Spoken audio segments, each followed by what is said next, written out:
buenas tardes a todos. La verdad es que es un placer daros la bienvenida a este foro que hemos empezado, como decía el otro día, con tantísima ilusión y pasar este rato, ya hablo como mis hijos, pasar este rato hablando de viajes y hoy encima vamos a estar hablando también de otra de mis grandes pasiones. Bueno, ya he dicho, o no sé si lo he dicho hoy, que soy Jorge Traver. Como os decía el otro día, lo importante no es tanto quién soy yo como la persona que nos acompaña, que por eso digo que hoy se van a unir mis dos grandes pasiones, que son los viajes y la literatura, y tenemos además a una invitada, bueno, extraordinaria, que es Espido Freire, que ahora os va a saludar. Es un placer que esté con nosotros porque sabemos además que tiene, a pesar de todos los condicionantes, una vida bastante ajetreada y repleta de compromisos, sobre todo el suyo con la escritura, que es el más grande, y con los viajes, ¿no? Así que ya habéis visto hace un poquito que podéis seguirnos también a través de Facebook. Hay diferentes canales abiertos, tanto en la red Experience como en la red Premium y de cruceros, de Bicruises, con lo cual, como esta sala tiene un aforo limitado, pues os podéis también ir a Facebook. Para los que no hayáis estado aquí antes, pues bueno, aquí abajo veo las preguntas que hacéis o los comentarios que nos lanzáis, que lanzáis a Espido. Estas charlas pretendemos que sean amenas y participativas por igual, con lo cual, pues en cualquier momento, según vayamos viendo las preguntas, pues yo se las iré lanzando a Espido. Espido Freire, buenas tardes y bienvenida. ¿Cómo estás? Buenas tardes, ¿cómo estás, Jorge? ¿Me escuchas? ¿Me ves? Sí, se te escucha y se te ve muy bien, la verdad que sí. Fenomenal. Pues encantada de estar contigo y encantada de, aunque sea de esta manera, el vernos y aunque sea de esta manera, el viajar. Sí, porque una de las cosas más complicadas del confinamiento yo creo que ha sido tener que replantearte cómo viajar. Yo creo que, y lo he dicho algún otro día, la literatura es probablemente utilizar la imaginación. Es una de las vías de escape más maravillosas que existen y tú encima tienes la suerte bueno, suerte labrada por ti misma de trabajar en ese mundo, en el mundo literario, que también obviamente lleva indefectiblemente unido el viaje, ¿no? Sí, de hecho, una de las preguntas que más me han hecho durante el confinamiento ha sido si estaba escribiendo mucho. Y lo cierto es que he tenido que confesar que no. Lo que he estado escribiendo, de hecho, ha sido todo artículos de viajes, o bien para mi propio blog, o bien para alguna revista, o bien para fines distintos. Y de hecho acababa de escribir, apenas un mes antes de encerrarnos, acababa de entregar un libro de viajes. De manera que no os extrañará si os digo que mucho de lo que he estado leyendo han sido libros de viajes, en los cuales me acercaba no solamente a destinos distintos, sino sobre todo a cómo a lo largo del tiempo viajeros y viajeras también, a mí me interesa mucho la visión de la mujer como viajera, de la mujer como cronista, han llevado a cabo ese tipo de viajes. Y en muchos de ellos el libro y la historia que se ha contado a su regreso estaba presente y era una parte esencial. De forma que, bueno, para mí ha sido una pequeña evasión y ha sido también la manera de mantener la ilusión de que pronto volveremos a viajar y de que lo haremos a los lugares que hemos amado y a los lugares que nos quedan todavía por descubrir. Que son siempre muchos, porque yo lo digo muchas veces, pido que, a ver, para mí la literatura te abre puertas increíbles a lugares maravillosos en los que, por supuesto, te enamoras sin remisión, tanto de paisajes como de personas, como de situaciones, pero realmente tú además, ahora hablaremos y entraremos en materia, eh, tu literatura, digamos, está bastante vinculada a paisajes y a rincones, ¿no? No sé, yo creo que los viajes que tú tienes con el proyecto, con este proyecto que auspicia BD Travel Brand, que estamos encantados con él, y el país, Sí. el país, esa Irlanda que tú enseñas, o la Inglaterra que tú enseñas, o la Rusia que se puede ver contigo, pues tienen ese plus que les da ser, literariamente hablando, espectaculares. No sé. No Eso sé si es lo estás que de acuerdo. intentamos, eso es lo que intentamos transmitir, porque si no, hay mil excusas para ir a Irlanda, hay mil maneras por las que uno se puede acercar a Rusia. Es decir, hasta hace relativamente poco, la idea de viajar se había democratizado y la habíamos normalizado tanto en nuestras vidas que, por ejemplo, Europa, que es un destino que a mí me entusiasma, había quedado en la lista de muchos viajeros como en los últimos lugares, porque daba la impresión de que siempre habría tiempo para ir, ¿no? Y a mí, Europa me aporta, por ejemplo, la posibilidad de un legado común, el mediterráneo o bien el anglosajón. Me permite la posibilidad de novelas, muchas de ellas no precisamente fantásticas, sino novelas psicológicas, como puede ser el Ulises, o novelas de descubrimiento, como puede ser algunas de las que yo he escrito. También, desde luego, África, ¿no? Que es el exotismo, tú la conoces bien. Yo estuve el año pasado en Kenia con Memorias de África y este año, para diciembre, estábamos barajando el volver. Y, por supuesto, están los secretos de Oriente, está desde Marco Polo hasta cualquiera de los soñadores que desearon ir hacia el este o hacia el oeste. Pero para mí era interesante como autora el hecho de mostrar que incluso en lugares tan cercanos como el recorrido por el Madrid mitológico que llevó a cabo, que es realmente el Madrid de Carlos III, ¿no? Se puede continuar descubriendo cuestiones y podemos averiguar muy cerca aquello que pensamos que está muy lejos. Y eso era algo que yo quería aplicar y que, bueno, me imagino que continuaré dándole vueltas. Quería aplicarlo a la hora de descubrir nuestro propio país, nuestras comarcas y las regiones que yo he tenido la ocasión de visitar mucho a fuerza de ferias del libro, reuniones para animar a la lectura, la biblioteca del rincón más idílico que te puedes imaginar que en un momento determinado te llama para según qué cosas, ¿no? Y cuando estás allí, de pronto dices, no quiero que todo el mundo lo descubra, pero quiero que todo el mundo lo descubra, ¿no? Y a partir de ahí ir construyendo un universo que no solamente es de imágenes y de recuerdos, sino que también se convierte en palabras. Eso que acabas de decir, Espido, me resulta muy familiar, lo de descubrir rincones que no quieres compartir, pero que por supuesto acabas compartiendo. Esa es probablemente la razón por la que yo sigo haciendo viajes con gente de la que siempre aprendes en los grupos que llevamos y la verdad es que es como compartir un tesoro, ¿no? Es también, eso a mí también me pasa con algunos, con muchos libros, con algunos con más fuerza que con otros, que de repente cuando le dices a alguien cercano o querido, oye, léete este libro que realmente es impresionante o me ha impactado por esto o por lo otro, pues en cierto modo estás compartiendo esa ruta secreta que además me consta que tú compartes con tus viajeros y viajeras cuando vas pues como decía, ¿no? Se me había olvidado mencionar Kenia, por supuesto Kenia es un lugar literariamente hablando y también cinematográficamente hablando. Creo que el cine también tiene aquí un papel importante cuando hablamos de viajar, igual que la Sí, música, sí, ¿no? sí, lo tiene, lo tiene. Sobre todo los viajeros de determinada franja de edad. Es decir, hay otros que son las series y hay otros que incluso en algunas ocasiones el cine no ha tenido una influencia tan grande.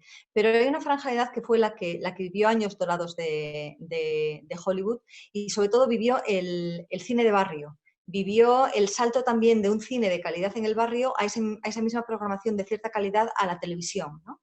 Que después ha caído y decaído tanto en calidad, pero en ese caso la evocación muchas veces es tanto cinematográfica como literaria. Mira, Jorge, yo no sé cómo, bueno, me puedo imaginar cómo llevas tú el viajar con gente, porque he viajado contigo, aunque fuera únicamente al centro del mundo, que es Bilbao, y ya he podido experimentar. Hemos estado en el centro del universo, ya todo lo demás son Ya que barcos, más da, ¿no? claro, o sea, Pero bueno, he podido ver un poco de talante, he visto además la simpatía arrolladora que tienes y me imagino que lo pasarás muy bien. Pero una de las preguntas que a mí me hacen más a menudo cuando saben que voy con viajeros es, pero no te agobian, no te cansan, no, ¿cómo organizas eso?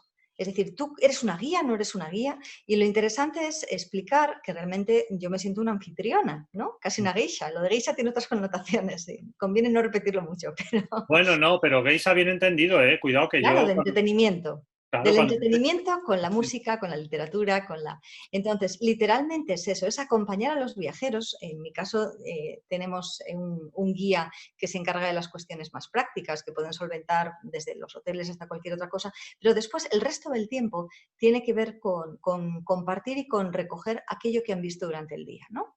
Y eso genera unas dinámicas muy poderosas y muy interesantes. Yo suelo organizar en los viajes largos cada 2 o 3 días una tertulia por la noche en la que hablamos hasta que aguantan de lo que hemos visto de literatura, y en los viajes más cortitos todos los días. Y luego además siempre hay un espacio. Me voy rotando para comer con ellos, en el autobús si lo hay, en otro tipo de desplazamientos. En el del año pasado, que estaba programado ahora para junio, que era el viaje del Bloomsday, es decir, íbamos el 15 de junio a Irlanda, a Dublín, para el 16 de junio vivir el recorrido que hace James Joyce con el Ulises a través de Dublín. Y de ahí vamos partiendo hacia el norte para recorrer a los otros 3 premios Nobel de literatura que tiene Irlanda, y también a otros que no fueron premios Nobel, pero que son particularmente importantes, y ver también otros parajes como los acantilados de Moher. Y ahí fue sorprendente porque me dijeron que nada de cada pocos días, que ellos querían que todos los días habláramos de literatura. Y si teníamos que hablar del Ulises, que no es precisamente una lectura particularmente accesible, que no pasaba nada. Y no estoy hablando de personas que se dediquen al mundo literario o personas que tengan un conocimiento, por ejemplo, de la historia de la literatura muy avanzado. Es la curiosidad, es la necesidad de aprender, y luego también es el entusiasmo que en un momento determinado transmites. Si te comienzas a hablar de Leopold Bloom, o comienzas a hablar de la relación entre la Odisea y el viaje y el Ulises, y eres capaz de genuinamente entusiasmarte, eso es contagioso y no tiene precio. Es decir, es la sensación de que de pronto la habitación el salón, el comedor de un hotel se ha convertido nuevamente en un navío más, y que estás en un sitio totalmente diferente. Y al día siguiente verás lo que sea, verás los acantilados, o verás la abadía de Kong, o volverás a ver El hombre tranquilo o La hija de Ryan de una forma totalmente diferente.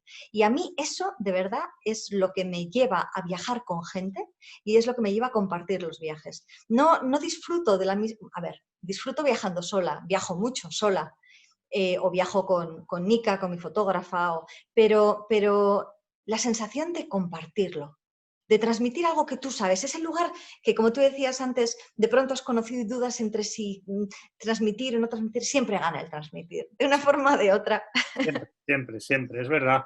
Yo, fíjate, bueno, para los que no lo sepan, compartimos un poco formación filológica, aquí mi querida Espido y yo, y algún que otro profe, Así líder, es. líder espiritual, nuestro querido Ángel. Creo sinceramente que eso que acabas de transmitir a la gente es lo que hace que los viajes se conviertan o pasen de ser un viaje precioso a ser algo mágico. En mi caso, aparte de suscribir 100% cada palabra que has dicho, las tertulias las intentamos hacer siempre, no obviamente en torno a la literatura, aunque a veces sí surge la literatura, porque tengo que decir que estoy gratísimamente sorprendido con el nivel cultural de la gente que viaja, y con la preparación, y sobre todo con lo que yo considero siempre que es lo más importante, que son las ganas de aprender, La que curiosidad, ¿verdad? nunca se deben de perder. O sea, a mí cuando la gente me dice, yo ya estoy mayor para eso, digo, no, no. O sea, mayor no se está nunca, ¿no? Y esas tertulias muchas veces van creando una atmósfera mágica y convierten el viaje, como tú bien decías, hombre, no lo convierten en una epopeya homérica. Bueno, a veces sí, depende de en qué país estés, pero desde luego te deja un pozo en el alma que te enriquece como persona, y que hace que disfrutes mucho más lo que vas a ver al día siguiente. A mí, por ejemplo, me parece, y te lo he dicho ya en persona también, que me encantaría ir contigo a Irlanda, me encantaría ir contigo a Inglaterra, me encantaría ir contigo a Ekaterimburgo. Son todas ciudades y países que yo conozco y que conozco bien, pero que verlos con la perspectiva tuya de, bueno, no lo he dicho al principio, la gente te conoce de sobra. Es decir, eres una gran escritora, de las mejores probablemente narradoras que hay en España. En el mundo, tú Bueno, dilo, sí. sí, total, A ¿qué ver, más da? sí. Y saliendo de Bilbao, Espido, ya el resto es Bueno, cuesta abajo. muchas gracias. Soy una escritora muy concienzuda. Llevo ya muchos Bueno, años en el pues, oficio y lo amo mucho. y a mí, por ejemplo, sí que me parece, no sé, la gente a lo mejor querría saber, ahora están empezando a entrar algunas preguntas, ¿preparas muy bien esa conexión con el itinerario y la literatura, por ejemplo, de Jane Austen? Vamos a empezar por Jane. Eh, Sí. ¿Lo Ajá. preparas a conciencia? Es decir, ¿tienes pensado cómo vas a ir enamorando a los viajeros? Porque yo lo único que oigo de ti son buenas palabras, de los viajeros que vuelven, de tus viajeras, que hay una mayoría de mujeres, que no solamente contigo, sino en general, las mujeres sois más aventureras y mucho más valientes que los hombres en general, para viajar, digo, al menos. En mi experiencia, que ya son 30 años, yo creo que he tenido 8 mujeres de cada 10 y 2 hombres. Ah, sí, ¿eh? Más o menos esa es la proporción, y no solamente en España. Pero Ya. sí te digo que lo preparas a conciencia cada detalle, cada parada, cada vista, que todo tenga una relación con la autora en este caso. Mira, respecto al porcentaje o respecto a la participación femenina, es curioso porque en mi caso hay determinados viajes que sí tienen una mayoría femenina y es el caso de los de Jane Austen y se debe a algo muy peculiar. Las mujeres se atreven a viajar solas. Sí. En cambio, en mis viajes al menos, los varones generalmente viajan con la pareja. Es difícil que encuentres, los he tenido, pero es difícil que encuentres un varón solo, por ejemplo, 2 amigos o un tío y un sobrino que viajen juntos. Sin embargo, en el caso de las mujeres, sí se atreven, en ocasiones se atreven incluso a compartir habitación con otra que no conocen o van de manera individual y sobre todo en ese viaje de Jane Austen se presta mucho a tía-sobrina, porque Jane Austen era una conocida tía, ¿no? Y en el de las hermanas Bronte, el que vayan hermanas, también por lo mismo. Entonces, yo creo que en esa relación de parentesco influye mucho. Por ejemplo, en los que he organizado para Irlanda o en Rusia, el porcentaje era muy similar. Teníamos muchos matrimonios y teníamos parejas y demás, y ahí se equilibraba más el porcentaje. Aún así, yo estoy muy acostumbrada a que en los eventos literarios o culturales generalmente haya también una presencia significativa de mujeres. No siempre son las que participan más, pero sí que muchas veces mi discurso está enfocado también por sesgo, porque a mí me interesa ver qué huella dejó una mujer determinada en tal sitio, cuál es esa visión. Está muchas veces pues, muy dedicada a descubrir esa mirada que incluso literariamente no se le ha dado mucha importancia.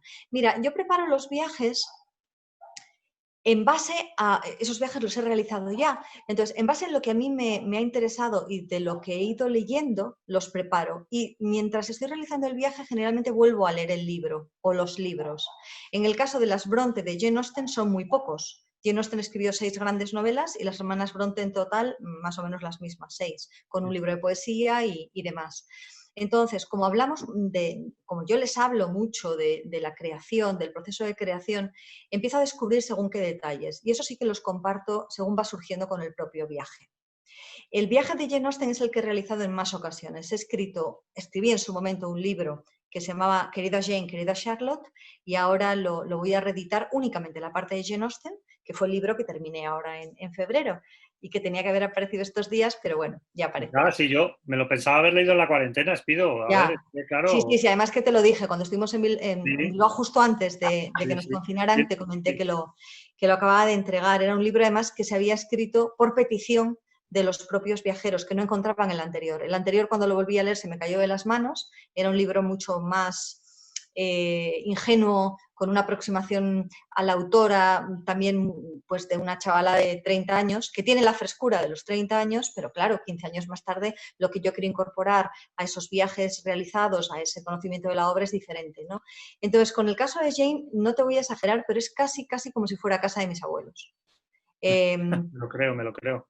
Casi, porque hay veces en que ese viaje lo he realizado 3 veces al año. Bath, que es uno de los lugares centrales, Chawton, los lugares que visitamos son relativamente reducidos y la sensación que tengo de volver a un sitio ya en el que me saluda la gente por la calle, en que las dueñas del museo se acuerdan de ti, en que siguen los mismos gatos en los mismos sitios, ¿no? Si se ha producido además en la misma época del año, que suele ser en el caso de Jane Austen se realiza en octubre, sabes más o menos cómo va a hacer el tiempo. Si las nubes cambian, les dices, oye, coged algo porque sin duda va a llover, ¿no? Y en ese sentido, voy siempre a ver la tumba de la madre y de la hermana de Jane Austen, ¿no? De las 2 Cassandras, y siento literalmente que estoy en un terreno muy conocido, en un terreno muy, muy amado y muy querido, ¿no? Y a su vez formas parte de una tradición. Muchas otras autoras, muchos otros autores han escrito sobre esos lugares y sobre sus novelas. Entonces, da la impresión de que estés aportando algo a un patrimonio común. Con las Bronte, que también ocurre, he estado quizás menos veces, pero es que ya te digo, en Jane Austen no sé cuántas veces he ido, 25, 30. En el caso de Haworth, que es la zona de York, del Yorkshire, de las Bronte. He estado en menos ocasiones, pero también en chorrocientas, ¿no? Ya te digo, la primera, vamos, me saluda la gente por la calle, tengo testigos de ello, ¿eh? No están pagados ni nada. La energía es totalmente diferente, yo advierto de eso, porque no solamente son los lugares, es que el paisaje de la zona sur de Inglaterra, de la campiña tradicional, no tiene nada que ver con lo que vamos a ver en el norte. El tiempo en el que yo describo que ocurre una vida y otra apenas se diferencia en 40 años, pero ha habido un cambio de era. Desde la época de la regencia, de un neoclásico luminoso, de arenisca dorada que encontramos en Bath, hasta la zona industrial victoriana, de una cierta pesadez, de la sensación de que el campo y la vida estaba perdiendo su belleza y era sustituida por lo mecánico, que nos encontramos con las Bronte. Sus propias novelas, la manera en la que afrontan el amor, la pasión, la naturaleza. Entonces, todo eso te permite que en un momento determinado llames la atención hacia un árbol y digas, no sabemos si ese árbol lo vieron las Bronte o no, pero uno de los poemas de Emily Bronte, bla, bla, bla, y ahí es donde lo sitúas. Entonces, esa mezcla de clase peripatéticas y de preparación a mí me hace que cada viaje sea diferente. Lo que lo diferencia, claro, es la gente, ¿no? Es el asistente, quien nos acompaña, el viajero de ese día, o siempre hay alguno que destaca por alguna razón. Hemos tenido una viajera septuagenaria que se atrevió con los viajes de Inglaterra y que después vino a Kenia, incluso con una patita mal, tenía un problema en uno de los tobillos, y que había venido porque iba yo, pero los animales no le interesaban nada, nada. Decía, yo voy porque me llevas tú.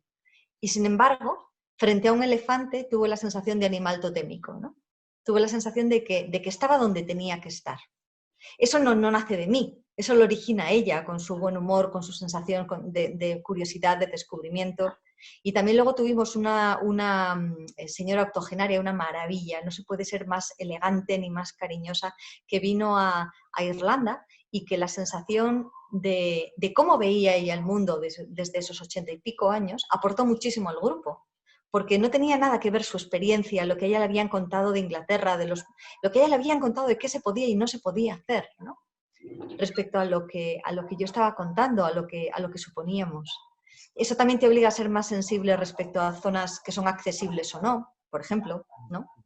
En mitad del campo, pues claro, tienes que trazar rutas para personas que tengan movilidad más reducida o si quieren meter más caña, ¿no? Los míos no son viaje de aventura, pero aún así meterse por mitad de los páramos pues tiene lo suyo, ¿no?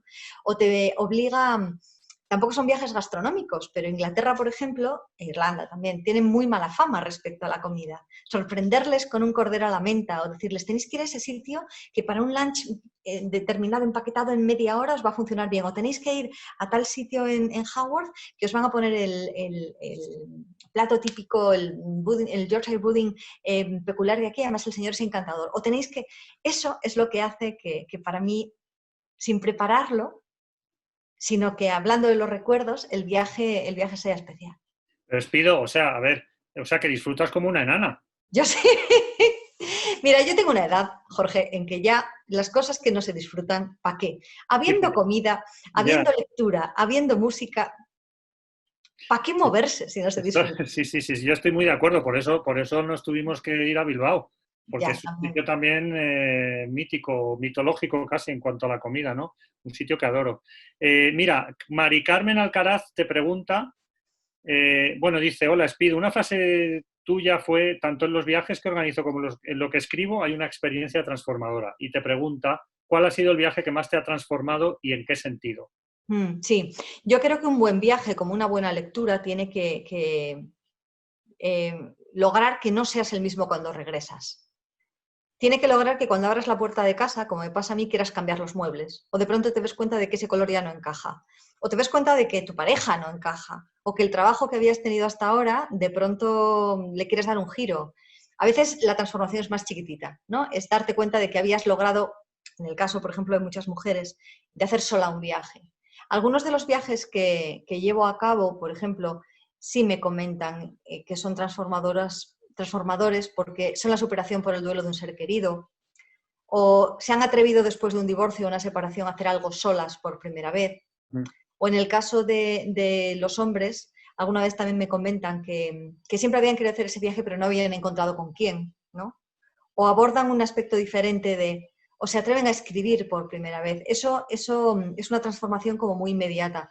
Y en alguno de estos viajes muchas de las viajeras destacan eso.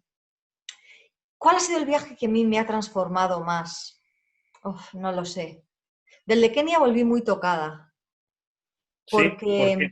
Porque, pues porque yo creía conocer a Isaac Dinesen, a Karen Blixen y a su entorno. De hecho, había prologado un libro sobre ella, había escrito muchos artículos, es decir, era una autora que conocía bien. Y de pronto, al llegar allí, me di cuenta de que me había engañado y de que la mitad de lo que contaba Karen Blixen necesariamente tenía que ser mentira. Y empecé a buscar otras fuentes, entre ellas documentaciones más afines a otro tipo de personajes, ¿no? A mí me caía muy bien Karen Blixen y me caía bastante mal todo lo que lo rodeaba, ¿no? Y empecé a dar una oportunidad al resto de los personajes del Happy Valley, de artistas, vividores, herederos desterrados que se juntaban en Kenia, como Sí, luego algunos en los 60 se juntaron en la India, ¿no? Como si sí. fuera una especie de peregrinaje. Y de pronto descubrí, sin quitar ningún mérito a la autora, que yo había creado una fantasía sobre ella. Y de la misma manera que estaba creando una fantasía sobre ella, la estaba creando sobre mí. Estaba creando sobre qué creía yo sobre la literatura, sobre qué creía yo sobre mi vida. Y sí, de ahí reconozco que tenía muchas ganas de volver, porque traje además bastante material, le di una vuelta total a cómo había abordado yo, pues desde los cuentos de Karen Blixen hasta Memorias de África, que es quizás la obra más conocida, los propios libros de entrevistas.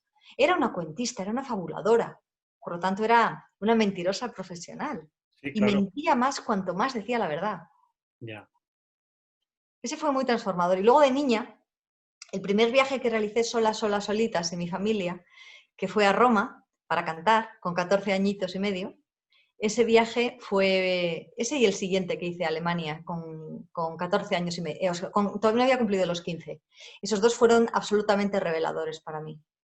Primero porque, bueno, el primero fue muy impresionante, ¿no? Cantamos en el Vaticano, en el aula Paulo VI, yo era una nena, mi familia me dijo, bueno, venga, sé formal y cuídate y ya si eso, no llames que las llamadas son muy caras.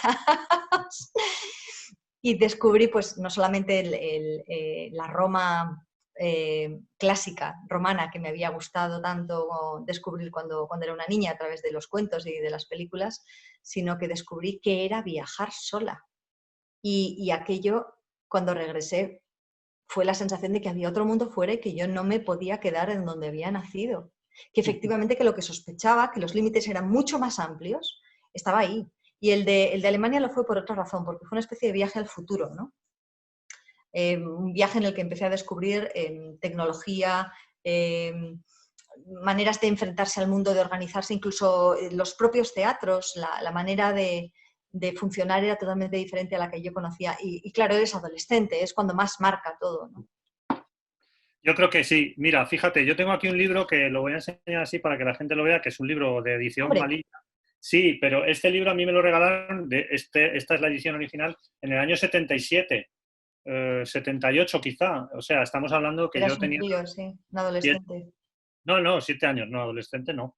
un niño, Eh, vamos. Era un niño, era un niño. Y este libro ha sido el que me ha llevado a esta vida de viajar de manera incesante. Y es un poco porque a mí, a que además lo pone, no se puede ver, Caminos abiertos por David Livingstone, que entre otros, y de rebote, abrió mi camino al mundo, ¿no? Porque fue leyendo este libro cuando yo de repente, por eso quiero también, lo he traído precisamente porque es la relación entre literatura y el viajar, ¿no? Es decir, de repente yo leo este libro cuando era un enano. A mí siempre me ha encantado la literatura y de repente digo, pero ¿cómo es posible? ¿Cómo yo tengo que salir a ver todo lo que ha hecho este señor? Y ya una cosa fue llevando a la otra. Y por supuesto mi paso por Roma con 11 años, qué curioso os pido que Roma sea tan importante para los dos, ¿no? Yo creo que la experiencia transformadora de cada viaje, fíjate que yo he habido sitios a los que he ido muchas veces, como te pasa a ti con Irlanda o con Inglaterra, y cada vez que voy descubro algo maravilloso. Ya Sí, sean sí, sí. personas, o sean rincones, o sean árboles, Mm. o restaurantes, o atardeceres, ¿no? Que a veces te los has pasado por alto y un cambio de luz o de estación no es lo Sí, sí, mismo ir sí. a un sitio en Claro que otoño. sí. Yo a veces Mira, yo no sé si los niños de ahora eh, tienen una relación tan estrecha con David Livingstone, lo dudo. pero en mi caso no fue ese libro, pero sí fue una biografía de él. Eh, una de las que más me marcó y que además hizo que empezara a leer todo lo que sobre África había a mi alrededor y cayera en mis manos, porque me impresionó mucho, me impresionó mucho su final, pero me impresionó mucho además su valentía, ¿no? Esa idea de hacia lo desconocido, el encuentro, por supuesto, con Stanley y tal. ¿Y sabes que yo con el tiempo conocí a un descendiente de Livingstone? Ostras, no, Sí, no lo sí, sabía, claro, pero sí, descendiente vivo. privilegio. Sí, sí, bueno, en fin, es una historia que ya te contaré un día Vale. cuando estemos a solas, porque tiene su intríngulis y tal, pero fue muy, muy sorprendente porque se apellidaba Livingstone y en un momento determinado dije, vaya, que es de origen escocés. Y dice, sí, bueno, he estado rastreando y de hecho además, y me enseñó, o sea, no se lo estaba inventando, realmente era No, uno de los descendientes de... son cosas que tampoco hay por qué inventarse, pero yo qué sé, yo ya claro. vivo en unos terrenos que ni la verdad, ni la mentira, ni... Pero, perdona, No, Spider. no, no, que para mí, por ejemplo, la figura de Livingstone y después, curiosamente, las novelas de Fenimore Cooper, ¿no? Así, ¿eh? Sí. Es decir, no tanto los westerns y las películas de indios contra vaqueros, sino ese inicio de las guerras, en este caso franco-indias, ¿no? Me dejó absolutamente tocada. Y ahí sí que no había visto ninguna película, porque yo también debía tener 7 u 8 años cuando leí el último Mohicano. A partir de ahí comencé ya con toda la saga. Yo cuando cogía un camino era como los Sí. tontos, no lo abandonaba hasta que... Y como me dejaban leer pues sin censura, acababa ahí. Y otra de las fascinaciones tenía que ver con Escandinavia, donde acabé viviendo, ¿no?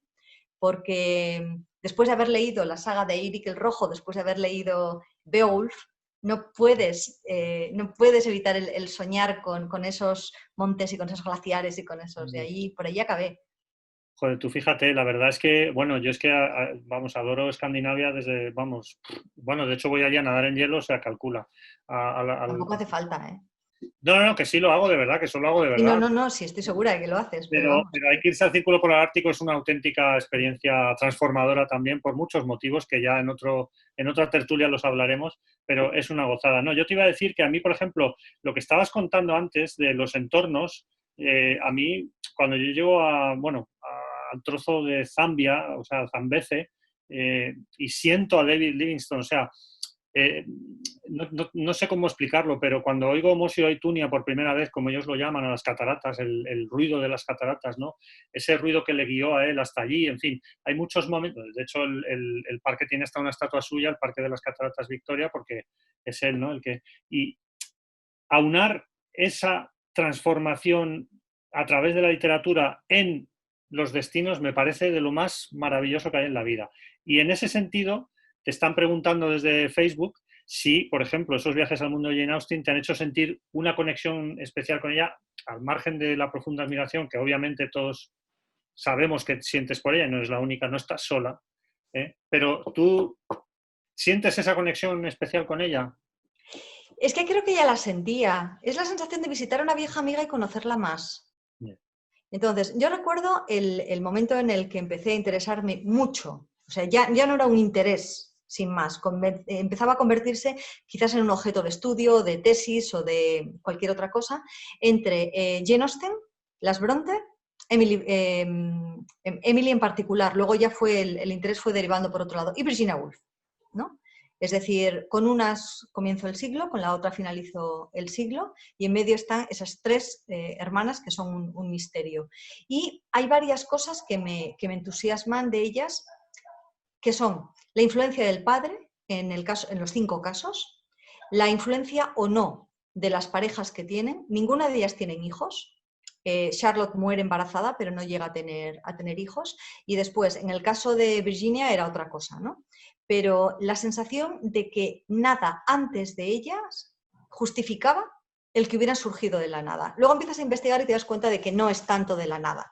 Es Ya. decir, con el tiempo y sobre todo con el último libro empiezo a leer los libros que a su vez Jane había leído, o bien de la biblioteca de su padre o bien de la biblioteca de una de sus vecinas, que era casi como una madre adoptiva.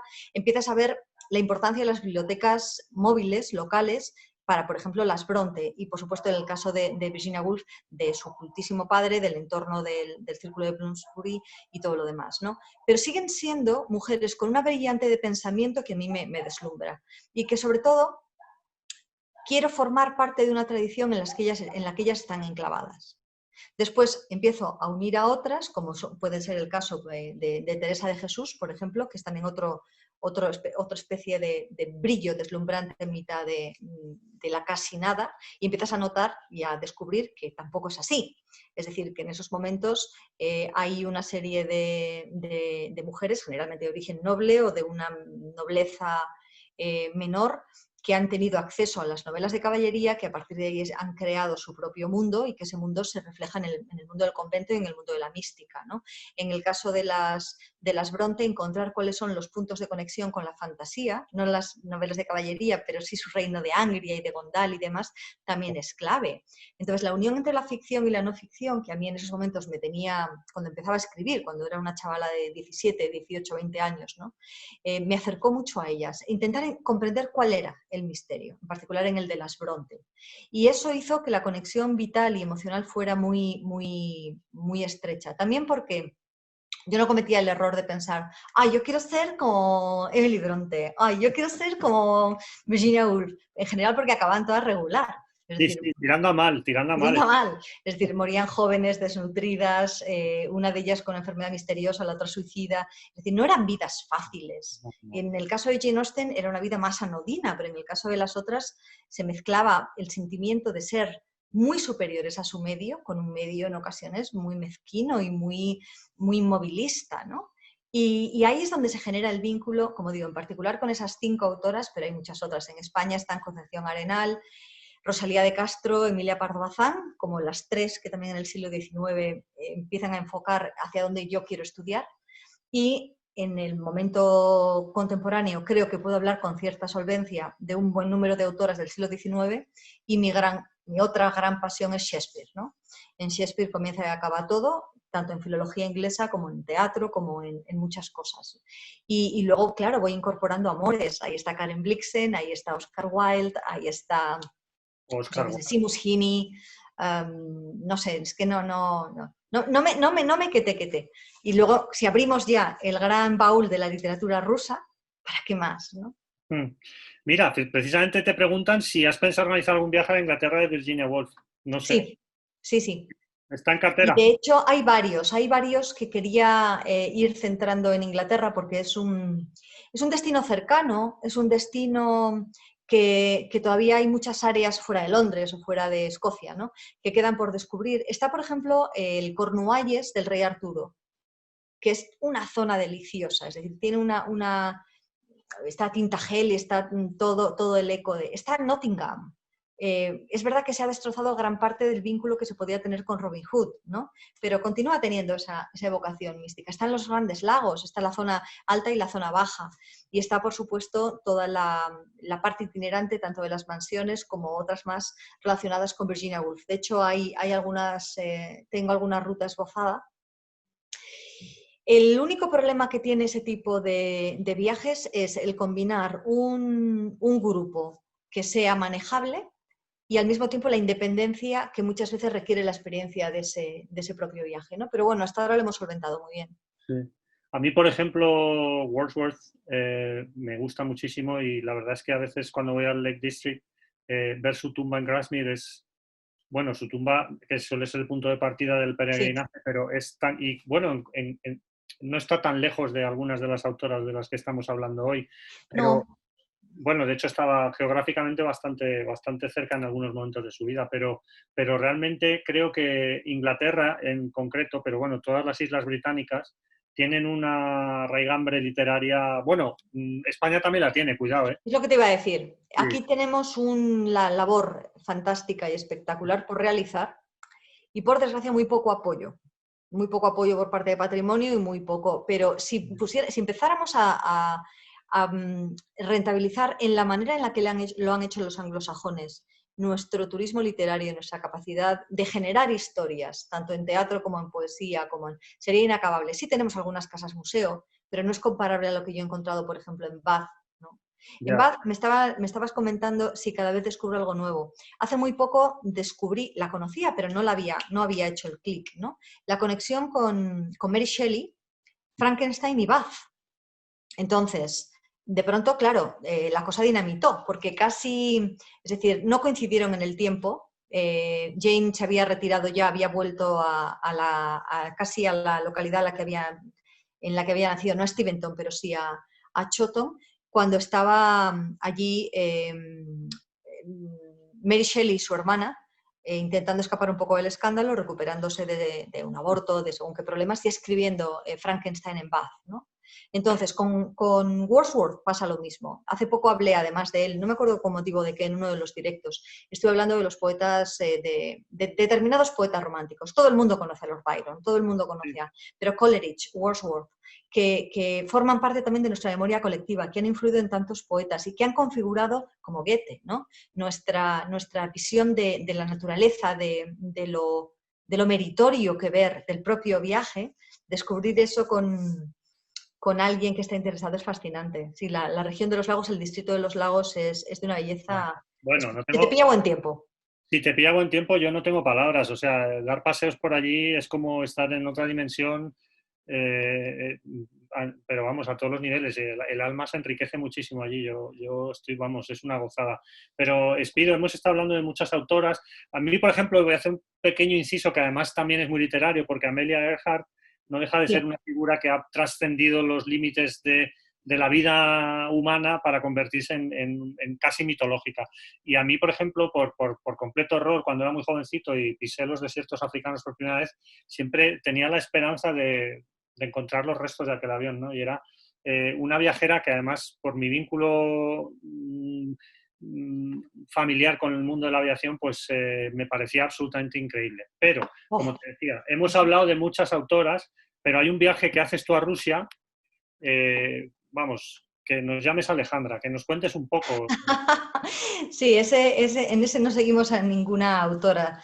¿A ti? Seguimos, bueno, seguimos lo que yo plasmé en una de mis novelas, en Llamadme Alejandra, que apareció en 2017 y que obtuvo el premio Azorín, ¿no? Y que es la historia narrada en primera persona de La última zarina, de Alejandra Feodorovna. Entonces, esa historia comienza la noche del 16 de julio, la noche en la que van a fusilarlos. Nosotros lo sabemos, ellos no. Se han despertado en mitad de la noche, les dicen que van a trasladarlos a toda la familia a un destino más seguro y que se vistan rápido. Y ahí arranca la novela. Y el viaje arranca en Ekaterimburgo. Arrancó, de hecho, hace 2 años, esa misma noche, el 16 de julio, que además es mi cumpleaños. De ahí quizás el vínculo también con esa pobre zarina, con esa mujer tan incomprendida y en muchos sentidos también tan desastrosa, ¿no?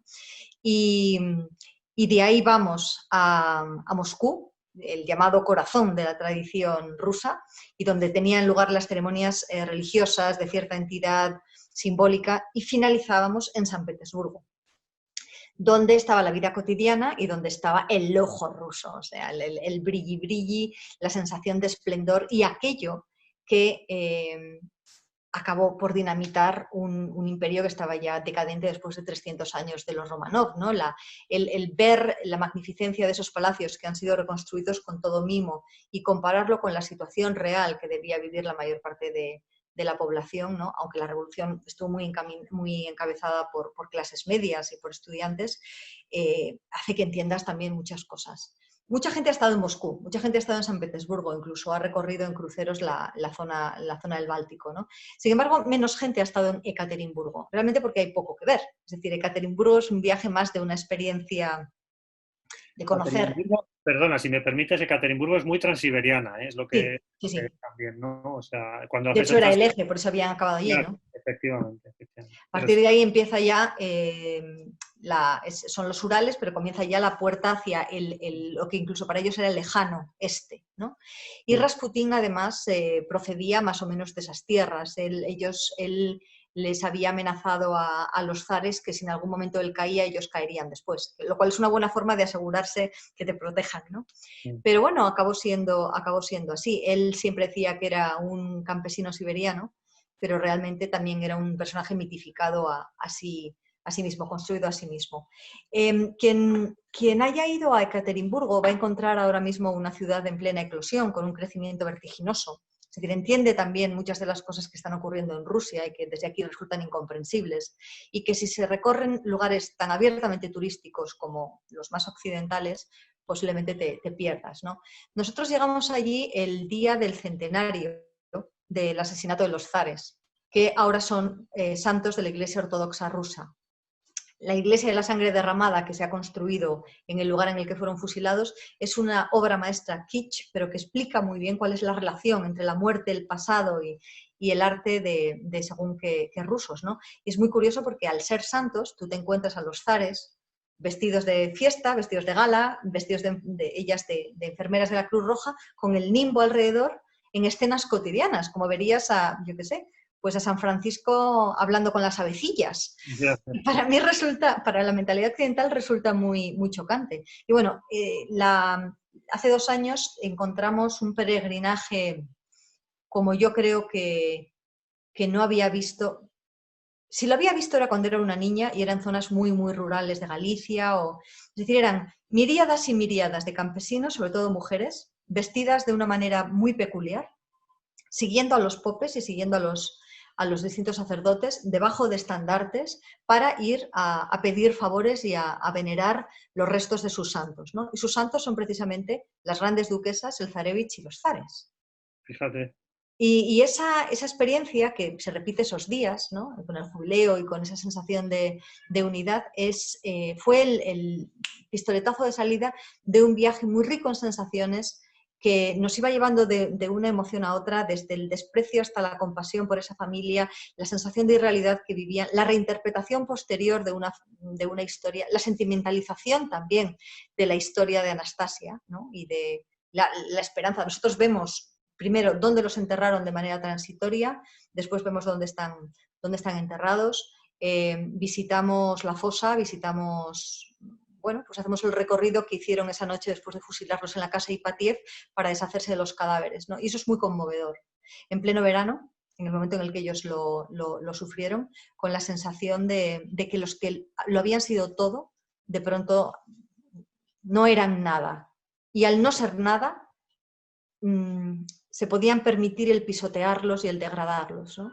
Y ahí es donde entran las reflexiones de dónde colocas tú la idea de poder, y dónde colocas la de respeto, y dónde la de autoridad. ¿Cuáles son los límites? Están algunos de los chavalillos que los fusilaron, hasta días antes habían compartido un pitillo con el zar. Se habían reído, habían coqueteado con la gran duquesa María. Habían crecido con las imágenes de esa gente en iconos distintos. Y de pronto hay un permiso. Ese permiso puedes hacer con ellos lo que quieras. ¿Cómo reaccionaríamos? ¿Qué equivalente hay en la sociedad contemporánea, ¿no? Es un viaje duro también, ¿no? Emocionalmente es un viaje que tiene una cierta dureza, ¿no? Bueno, cada uno gradúa también, ¿no? Porque claro, luego nos vamos de paseo por los palacios, y además que a mí me das un palacio y no sé cómo decirte. Pues la sensación, hay quien reacciona creyéndose una princesa de cuento de hadas y hay quien reacciona con abierta hostilidad, ¿no? La sensación de, y este lujo, y esto, cuando ves pues esos salones de Malaquita que te llevan a los poemas de Rubén Darío, ¿no? O cuando ves los jardines, que son quizás más amables, y ves pues el humor de Pedro el Grande, que era un gamberro, o empiezas a entender más de la historia cruzada europea, francesa, de la influencia italianizante que hay en esos palacios, una especie de Venecia de cartón piedra mezclada con otras cosas, ¿no? Es más amable. Si quieres ceñirte a una visión más social, también lo puedes hacer, claro. El metro de Moscú, por ejemplo, y recorremos algunas de las estaciones, es obligado verlo. Claro. Se presta a las dos cosas, a la exaltación y también un poco al cachondeo, porque el arte realista socialista es de no saber dónde meterse muy bien, ¿no? Es decir, bueno, este momento de exaltación para un europeo que venimos de una tradición diferente, ¿cómo puede ser que concite? Pero claro, lo interesante es contextualizar. Tú sabes la importancia precisamente de explicar no solamente lo que es ahora, sino lo que fue en su momento. Y a mí esa es la parte que más me gusta. Oh, pues a mí también, lógicamente cuando viajas, yo creo que viajas a través del tiempo y de la historia y aprendes geografía también sobre el terreno y cuando uno está en Persépolis y se imagina a Alejandro Magno o entiende y ha leído por qué y por dónde entró, cuando estás en el río Sirdaria, en muchísimos rincones del mundo. Se nos está acabando el tiempo, os pido, y es una gozada, podríamos estar aquí horas. Te voy a hacer una pregunta que me han pasado porque creo que la puedes contestar con rapidez y después te voy a hacer una propuesta que yo creo que dadas las circunstancias que estamos viviendo, puede ser interesante. Mira, la pregunta es si has pensado escribir un libro sobre Karen Blixen. No sé si un libro. No sé si un libro en exclusiva. Porque los libros, si es un ensayo, es diferente, pero si es una novela, lo que exige una novela es una visión del mundo diferente. Es decir, exige que el propio autor, en este caso la autora, haya madurado en según qué grado o en según qué punto. Y la historia es la excusa para hablar de eso. Entonces, no sé si un libro únicamente dedicado a ella. En algún momento yo sí querría hablar más de Karen Blixen. Lo que pasa es que hay muchos formatos. Ahora mismo tenemos desde el audiovisual al reportaje, desde los textos interactivos que nos permiten crear hipervínculos. Está la posibilidad de explicarle su vida a los chavales y a los adolescentes, ¿no? Está la posibilidad de, a través de un libro de viajes, enlazar su historia. Entonces, no es tan rígido como tema, libro, ¿no? Sino que ahora se han abierto muchas posibilidades. Como me dijo a mí un profesor en esa carrera maravillosa que disfruté como un cosaco, la vida está llena de intertextualidad, ¿no? Eso es así, eso es así. Y una te lleva a la otra. Sí, sí. No, la propuesta es, pido, a ver, has dicho antes que en España tenemos una riqueza también de escritores y de autoras. Bueno, has nombrado a Rosalía. Bueno, Sí. es que quizá lo primero que vayamos a tener que plantearnos en el futuro más cercano sean rutas por España. Sí. Y yo te iba a preguntar cómo ves la posibilidad, no ya por esta pandemia que nos ha enclaustrado, sino en general, ¿cómo ves abrir esa ruta? ¿Cómo ves ser un poco pionera en decir, mira, vamos a seguir los pasos? Es un ejemplo que puede ser cualquier otro de esa Teresa de Jesús literaria o de Rosalía de Castro o, en fin, no sé si lo ves factible, porque Sí, antes sí, hablaba... yo lo veo, no solamente lo veo factible, lo veo imprescindible. Lo que ocurre es que quizás esa modalidad de ruta, que en un país extranjero, en mayores distancias, haya que hacerlo de una manera determinada, que haya que enfocarlo de otra.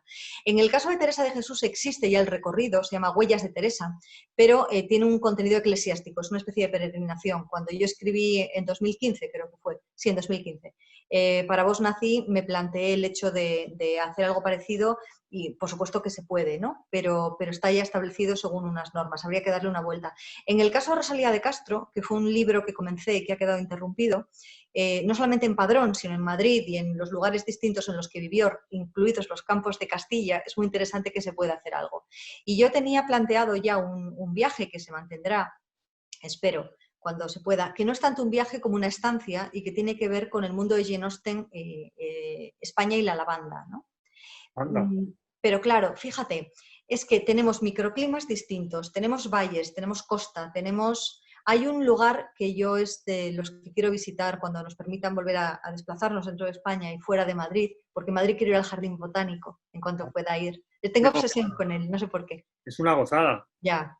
A mí siempre me ha gustado, pero fíjate, podría haber dicho, no sé, la Biblioteca Nacional o yo qué sé, o el Parque del Capricho, que también es una delicia. No, es fijación con ir a ver a los amigos del Jardín Botánico. Bueno, pues en cuanto pueda desplazarme fuera de mi comunidad, yo soy vasca, pero estoy en Madrid, mi familia está en Galicia, es ir al Valle del Silencio, que se encuentra en León, en la zona del Bierzo. Era una zona de eremitas, de donde surgieron además distintos santos. Solamente he estado en una ocasión y me impresionó no solamente el silencio que le da el nombre, sino la propia belleza. Muy cerca están las médulas, que con su poquito de historia romana y su poquito de Plinio he metido en algún libro infantil, ¿no? Me estás poniendo los dientes largos porque las médulas también yo creo que son un paraje único. Oh, es la inteligencia y la ingeniería llevada a la productividad, ¿no? Que es lo que el alma romana era lo que tenía. Pero lo otro, toda esa zona del Valle del Silencio, que además es relativamente inaccesible, no hay hoteles, hay casitas, o sea, podría ser perfecto para plantearse según qué cosas. Después de lo mucho que hemos tenido que sentir y que pensar, es algo que sí que me plantearía. Y desde luego ahí está, dándole vueltas. Pues ya lo hablaremos, Espido, porque yo creo que es una variante muy interesante de esos viajes literarios que haces. Pero para despedirnos, Dionisio de la Cruz nos pregunta que ¿para cuándo un viaje al realismo mágico? Ay, pero es que ahí no se puede viajar, de ahí solo se puede salir, Exacto. porque nos atrapa, nos deja dentro y a partir de ahí, Macondo. Y en cierta medida Comala, y en cierta medida, bueno, no se puede decir que Comala sea realismo mágico, pero estamos en una ficción, tú hablas de la intertextualidad, ¿no? Sí. También podemos hablar de los agujeros de la liebre de Alicia, en los cuales se puede entrar y pasar de un lado a otro del espejo. El realismo mágico, únicamente con ver una orquídea moteada y sangrante, nos salta desde la cabeza hasta las manos. No se me ocurre mejor manera de terminar esta charla, Espido. La verdad que ha sido un auténtico placer pasar el tiempo hablando de literatura y de viajes. Ha sido mío. ¿El qué, perdona? Que el placer ha sido mío, que eres un encanto. No, te aseguro que ha sido mío y de todos nuestros oyentes / espectadores. Lo volveremos a repetir porque este formato ha venido para quedarse. Hemos descubierto que aunque no tengamos la presencia o el contacto físico que tanto nos gusta a los que nos gusta además viajar en grupo, porque el ser humano sigue siendo lo más enriquecedor que hay en este planeta desde mi perspectiva, pero este formato ha venido para quedarse y repetiremos, Espido. Así que muchísimas gracias, que sigas con esa grandísima vitalidad literario viajera. Y a todos vosotros que habéis estado con nosotros, pues también daros las gracias por la participación y por habernos escuchado, sobre todo a ella, que es una delicia, es como ir a una clase maestra. Y nos vemos por aquí, ¿eh? La semana que viene tenemos más encuentros, Espido, y a ti, en cuanto podamos, te enganchamos. Muchas gracias, cuídate mucho, por favor, ¿vale? Y nos vemos en cuanto podamos y hablamos mucho antes. Muy bien, gracias y un beso. Hasta luego, adiós a todos. Chao.